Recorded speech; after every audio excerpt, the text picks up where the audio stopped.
प्रिय मित्रों, सादर नमस्कार। आप सबका मेरे YouTube चैनल नेचर एनवायरनमेंट में स्वागत है। मित्रों, जैसा कि आप सब जानते हैं कि मेरा चैनल प्रकृति और पर्यावरण से जुड़ा हुआ है। हम उसी से संबंधित महत्वपूर्ण जानकारियां लेकर के आप सबके सामने प्रस्तुत होते हैं। तो देर न करते हुए मित्रों, हम आगे बढ़ते हैं वीडियो की तरफ। तो आइए बात करते हैं। आज का मेरा महत्वपूर्ण जो विषय है, महत्वपूर्ण टॉपिक है, वह है इन्वायरमेंट कंजर्वेशन, पर्यावरण संरक्षण। तो मित्रों, हम इस पर बात करते हैं। पर्यावरण संरक्षण का मतलब होता है प्राकृतिक संसाधनों और पर्यावरण की रक्षा करना। यह हमारी पृथ्वी को स्वच्छ, सुरक्षित और संतुलित बनाए रखने के लिए अत्यंत महत्वपूर्ण है। साथियों, जैसे कि वृक्षारोपण, अधिक से अधिक पेड़ लगाएं और जंगलों की कटाई को रोकें, पानी को बचाएं, जल का विवेकपूर्ण उपयोग करें और बर्बादी को रोकें। साथियों, पुनर्चक्रण, कचरे का पुनः उपयोग और रिसाइकलिंग करें। साथियों, प्लास्टिक का कम प्रयोग करें, सिंगल यूज प्लास्टिक का उपयोग बंद करें। ऊर्जा की बचत, सौर ऊर्जा और पवन ऊर्जा जैसे नवीकरणीय ऊर्जा स्रोतों का उपयोग करें। साथियों, प्रदूषण नियंत्रण, वाहनों और उद्योगों से निकलने वाले प्रदूषण को नियंत्रित करें। जैव विविधता या संरक्षण, वन्य जीवों और उनके आवासों की रक्षा करें। तो साथियों, हम इसके महत्व के बारे में जान लेते हैं।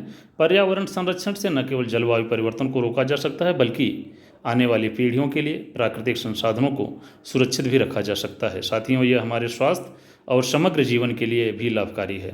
मित्रों, सरकार की तरफ से भी काफ़ी प्रयास किए जा रहे हैं। एक नारा भी, स्लोगन भी दिया गया है कि स्वच्छ पर्यावरण स्वच्छ जीवन, स्वच्छ पर्यावरण स्वच्छ जीवन, धरती बचाओ जीवन बचाओ, धरती बचाओ जीवन बचाओ।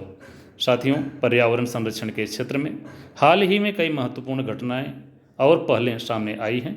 तो आइए जानते हैं। साथियों, गिर अभ्यारण्य के आसपास इको सेंसिटिव जोन की घोषणा सितंबर 2024 में केंद्र सरकार ने गुजरात के गिर अभ्यारण्य के आसपास 1.84 लाख हेक्टेयर क्षेत्र को इको सेंसिटिव जोन घोषित किया है। इससे शेरों और अन्य वन जीवों के संरक्षण में सहायता मिलेगी। साथियों, विशेष अभियान 4.0 की शुरुआत अक्टूबर 2024 में केंद्र सरकार ने कार्यालयों में स्वच्छता और पर्यावरण संरक्षण के प्रति जागरूकता बढ़ाने के लिए विशेष अभियान 4.0 शुरू किया गया। इस अभियान के तहत लंबित मामलों का निपटारा और स्वच्छता पर विशेष ध्यान दिया गया। साथियों, गृह मंत्रालय का वृक्षारोपण अभियान अगस्त 2023 में केंद्र सरकार ने गृह मंत्रालय के अखिल भारतीय वृक्षारोपण अभियान के तहत 4 करोड़ पौधे लगाने की घोषणा की और इसे पर्यावरण संरक्षण की दिशा में प्रेरणादायक बताया गया। साथियों, पर्यावरण संरक्षण में एनजीओ की भूमिका।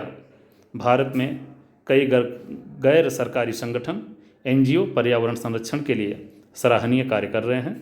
उदाहरण के लिए गिव मी ट्रीज ट्रस्ट, जो 2011 में 2011 में स्थापित हुआ, देश में सबसे बड़े सामुदायिक वृक्षारोपण और संरक्षण अभियान में से एक है। साथियों, इन पहलुओं से स्पष्ट होता है कि सरकार और समाज दोनों ही पर्यावरण संरक्षण के प्रति गंभीर हैं और सतत विकास की दिशा में सक्रिय कदम उठा रहे हैं। मित्रों, पर्यावरण संरक्षण केवल सरकार या संगठनों की जिम्मेदारी नहीं है, बल्कि यह हम सभी का कर्तव्य है। यदि हम अपनी छोटी छोटी आदतों में सुधार करें, जैसे कि ऊर्जा की बचत, प्लास्टिक का कम उपयोग और वृक्षारोपण, ज़्यादा से ज़्यादा वृक्षारोपण, तो हम धरती को बचाने में महत्वपूर्ण भूमिका निभा सकते हैं। मित्रों, एक स्वच्छ और सुरक्षित पर्यावरण न केवल वर्तमान पीढ़ी बल्कि आने वाली पीढ़ियों के लिए भी जीवन को बेहतर बनाएगा। साथियों, इस दिशा में मिलजुल कर काम करना ही हमारी धरती और मानवता के लिए सबसे बड़ी सेवा होगी। तो साथियों, आओ हम सब मिलकर पर्यावरण को संरक्षित करें। आओ हम सब मिलकर पर्यावरण को संरक्षित करें और एक स्वस्थ, हरित और उज्जवल भविष्य की नींव रखें। तो साथियों, मैंने अभी बात किया आपसे इन्वायरमेंट कंजर्वेशन, पर्यावरण संरक्षण के बारे में, पर्यावरण संरक्षण के उपाय के बारे में, नवीकरणीय ऊर्जा स्रोतों के बारे में, इसके महत्व के बारे में, और एक स्लोगन जो दिया गया है सरकार की तरफ से, नारा कि स्वच्छ पर्यावरण स्वस्थ जीवन, धरती बचाओ जीवन बचाओ, हमने इसके बारे में बात किया।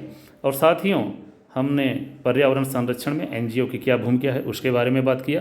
तो मित्रों और मेरे साथियों, यदि आप सबको मेरा यह वीडियो अच्छा लगे तो इस तरह का और भी वीडियो पाने के लिए कृपया मेरे चैनल को सब्सक्राइब जरूर करें, वीडियो को लाइक करें, कमेंट करें और ज़्यादा से ज़्यादा लोगों तक शेयर करें, जिससे कि यह महत्वपूर्ण बात ज़्यादा से ज़्यादा लोगों तक पहुंच सके। और मित्रों, आप सब देश हित, राष्ट्र हित में अधिक से अधिक अपना समय दें।